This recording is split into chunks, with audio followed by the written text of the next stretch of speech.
সাবেক বিশ্বসুন্দরী বলিউড অভিনেত্রী ঐশ্বরিয়া রায় বচ্চন ও অভিনেতা অভিষেক বচ্চন 2007 সালে বিয়ে করে সুখের সংসার করেন।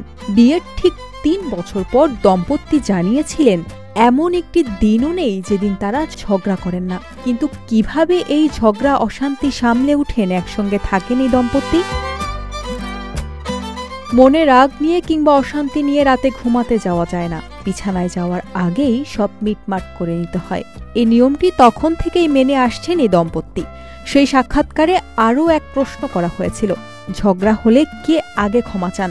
উত্তরে অভিষেক বলেছিলেন, আমিই ক্ষমা চাই সবার আগে। নারীরা কখনো আগে ক্ষমা চায় না, তবে আমাদের একটা নিয়ম রয়েছে, মিটমাট না করে ঘুমাতে যাওয়া যাবে না। আসলে আমরা আগে ক্ষমা চেয়ে মিটিয়ে নেই, কারণ আমাদের ঘুম পেয়ে যায়। 2024 সালে ছড়িয়ে পড়েছিল ঐশ্বরিয়া রায় বচ্চন ও অভিষেক বচ্চনের বিচ্ছেদের খবর। বলিপাড়া ছাড়াও সামাজিক মাধ্যমে নেটিজেনদের মাঝে চলে আলোচনা সমালোচনা। কখনো তৃতীয় ব্যক্তির প্রবেশ, আবার কখনো বনিবনার অভাব। নানা কারণ উঠে এসেছিল ওই প্রসঙ্গে। সেই জল্পনায় নিজেরাই পানি ঢেলেছেন এ তারকা দম্পতি। তবে একটা সময় ঐশ্বরিয়া ও অভিষেক নিজেরাই জানিয়েছিলেন তাদের ঘরে নিত্য কলহ। ঐশ্বরিয়া বলেছিলেন, আমরা রোজ ঝগড়া করি।